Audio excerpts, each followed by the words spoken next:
কলিকাতা এয়ারপোর্টের মসজিদে নামাজ বন্ধ, যাও না কোন মায়ের বেটা আছে খোলো।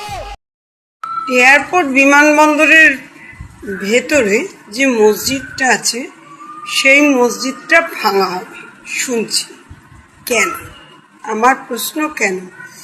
কারণ আমি ছোট থেকে এখানেই বড় হয়েছি, এয়ারপোর্ট বিমানবন্দরের পাশেই আমার বাড়ি।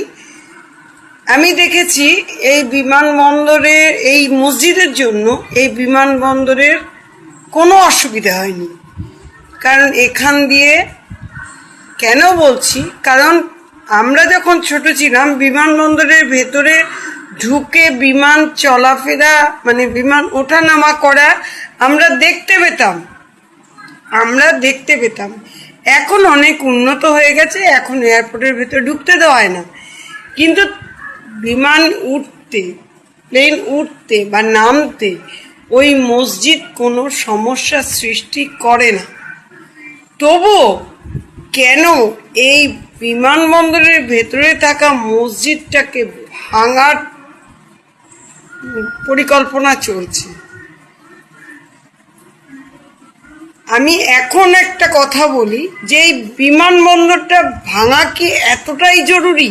তাহলে সরকারি সম্পত্তির উপরে এত মন্দির, এই পশ্চিমবাংলার বুকে কয়েক লাখ মন্দির আছে সরকারি সম্পত্তি দখল করে বসে আছে।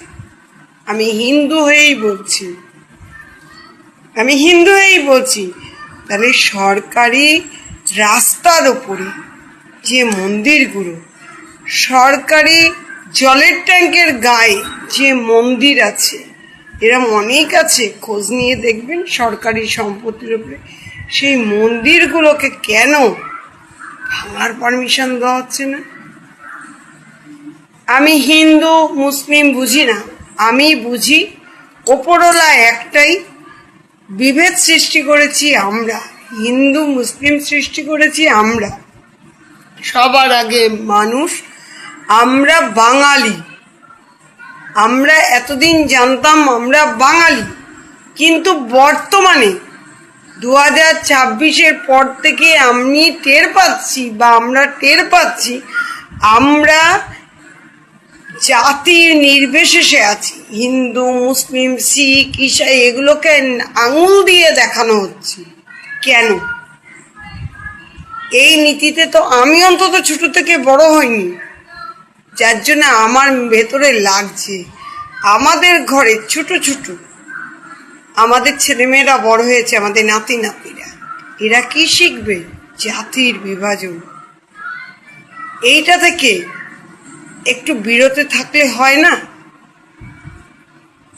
আমি জানি না, আমার এটা খারাপ লাগলো তাই বললাম যে মন্দির মসজিদ নিয়ে খেলা এটা বন্ধ। বাঁকড়া মসজিদকে কেন্দ্র করে বারংবার করে বিতর্ক সৃষ্টি হচ্ছে। সেই জায়গায় আজকে 144 ধারা জারি করে দেওয়া হয়েছে।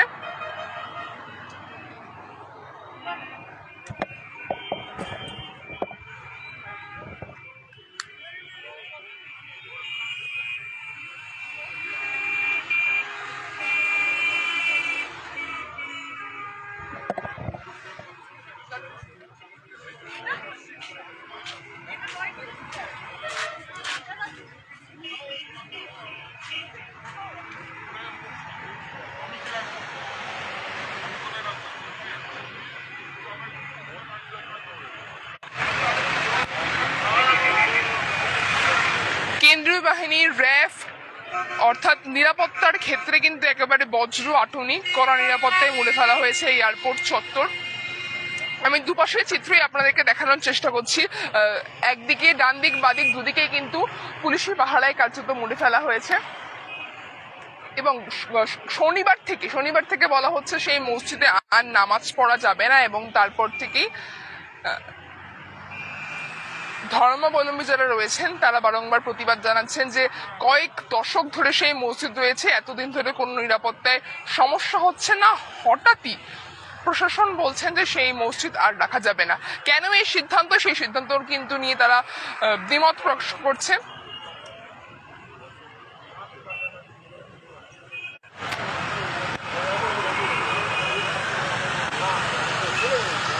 সামনে থেকে চলো না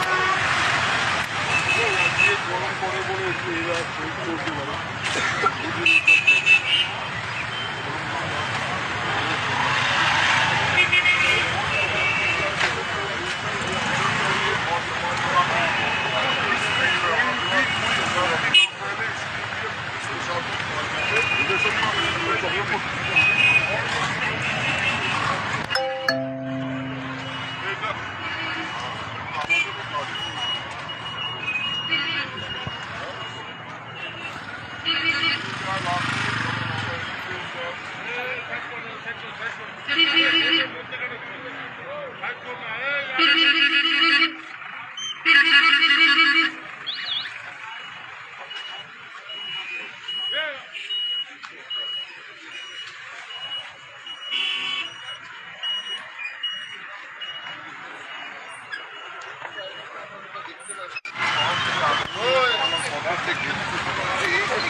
করবে আবার আগে যেমন দিলে সাইডে ওরকম চলে আছে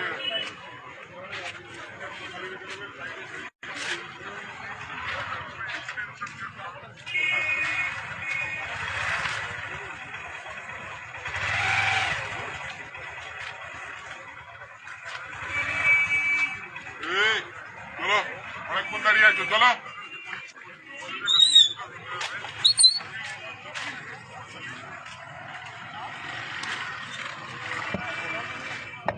আবারও বলবো যে এয়ারপোর্ট চত্বর বাকরা মসজিদকে কেন্দ্র করে বারংবার বিতর্কের সৃষ্টি হচ্ছে এবং সেই জায়গায় আজকে এই এলাকা একেবারে 144 ধারা জারি করে দেওয়া হচ্ছে বলা হচ্ছে 4 জনের বেশি মানুষ সেখানে কিন্তু দাঁড়াতে পারবেন এবং নিরাপত্তার দৃশ্যটা আপনারা দেখতেই পাচ্ছেন যে কেন্দ্রীয় বাহিনীর অর্থাৎ সেন্ট্রাল ফোর্সে একেবারে মুড়ে ফেলা হয়েছে এবং সাথে সাথে র্যাফ